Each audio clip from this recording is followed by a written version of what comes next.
One day Jonathan son of Saul said to his young armor-bearer, "Come, let's go over to the Philistine outpost on the other side." But he did not tell his father. Saul was staying on the outskirts of Gibeah under a pomegranate tree in Migron. With him were about 600 men, among whom was Ahijah, who was wearing an ephod. He was a son of Ichabod's brother Ahitub son of Phinehas, the son of Eli, the Lord's priest in Shiloh. No one was aware that Jonathan had left.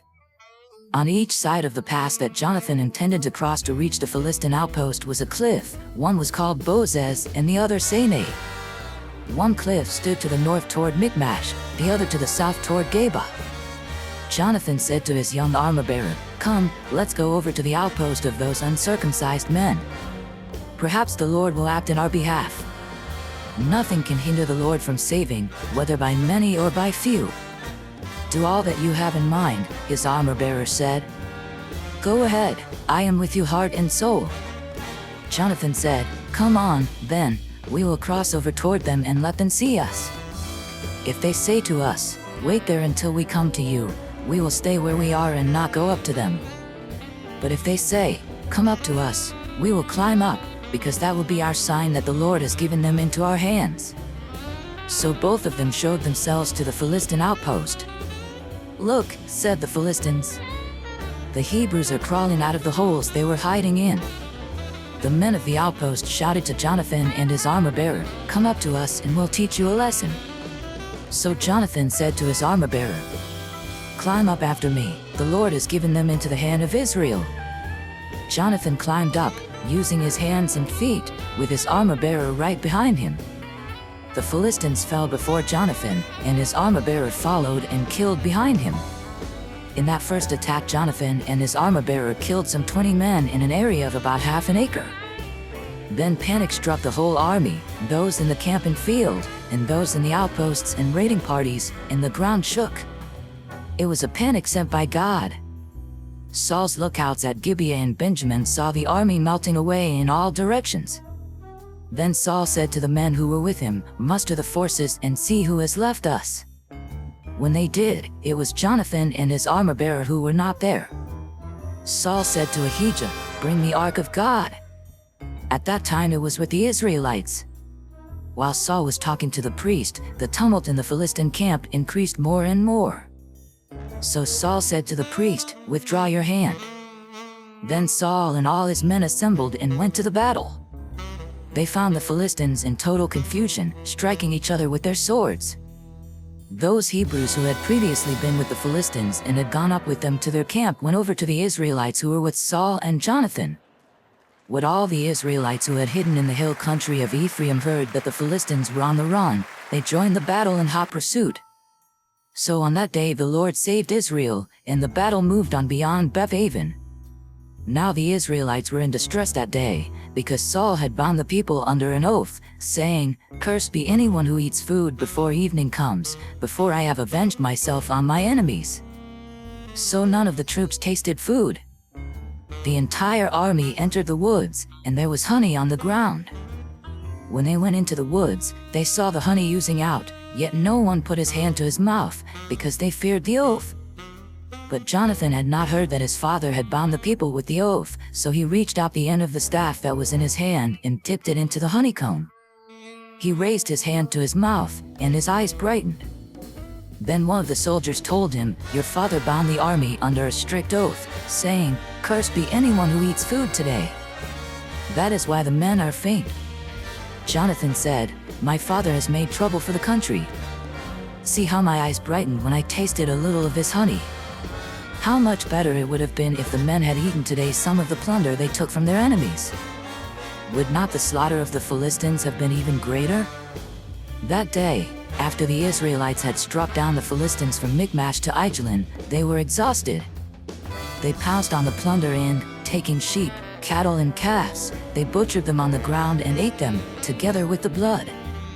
Then someone said to Saul, "Look, the men are sinning against the Lord by eating meat that has blood in it." "You have broken faith," he said. "Roll a large stone over here at once." Then he said, "Go out among the men and tell them, 'Each of you bring me your cattle and sheep, and slaughter them here and eat them.'" "Do not sin against the Lord by eating meat with blood still in it." So everyone brought his ox that night and slaughtered it there. Then Saul built an altar to the Lord. It was the first time he had done this. Saul said, "Let us go down and pursue the Philistines by night and plunder them till dawn, and let us not leave one of them alive."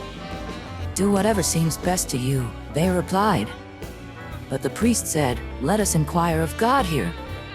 So Saul asked God, "Shall I go down and pursue the Philistines? Will you give them into Israel's hand?" But God did not answer him that day. Saul therefore said, "Come here, all you who are leaders of the army, and let us find out what sin has been committed today. As surely as the Lord who rescues Israel lives, even if the guilt lies with my son Jonathan, he must die." But not one of them said a word. Saul then said to all the Israelites, "You stand over there, I and Jonathan my son will stand over here." "Do what seems best to you," they replied. Then Saul prayed to the Lord, the God of Israel, "Why have you not answered your servant today? If the fault is in me or my son Jonathan, respond with Urim, but if the men of Israel are at fault, respond with Thummim." Jonathan and Saul were taken by lot, and the men were cleared. Saul said, "Cast the lot between me and Jonathan my son." And Jonathan was taken. Then Saul said to Jonathan, "Tell me what you have done." So Jonathan told him, "I tasted a little honey with the end of my staff, and now I must die." Saul said, "May God deal with me, be it ever so severely, if you do not die, Jonathan." But the men said to Saul, "Should Jonathan die, he who has brought about this great deliverance in Israel? Never! As surely as the Lord lives, not a hair of his head will fall to the ground, for he did this today with God's help." So the men rescued Jonathan, and he was not put to death. Then Saul stopped pursuing the Philistines, and they withdrew to their own land. After Saul had assumed rule over Israel, he fought against their enemies on every side: Moab, the Ammonites, Edom, the kings of Zobah, and the Philistines. Wherever he turned, he inflicted punishment on them.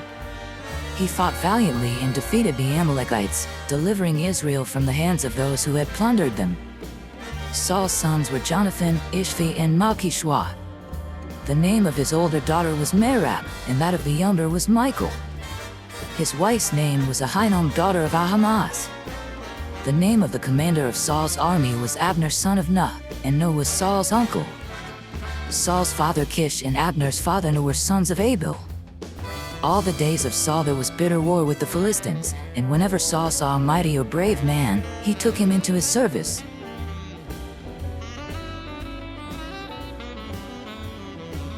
"Come, follow me, and I will send you out to fish for people." I hope and I pray that the Spirit of God, the Almighty, is with you, and that His Son and His Holy Spirit bless you and your family throughout eternity.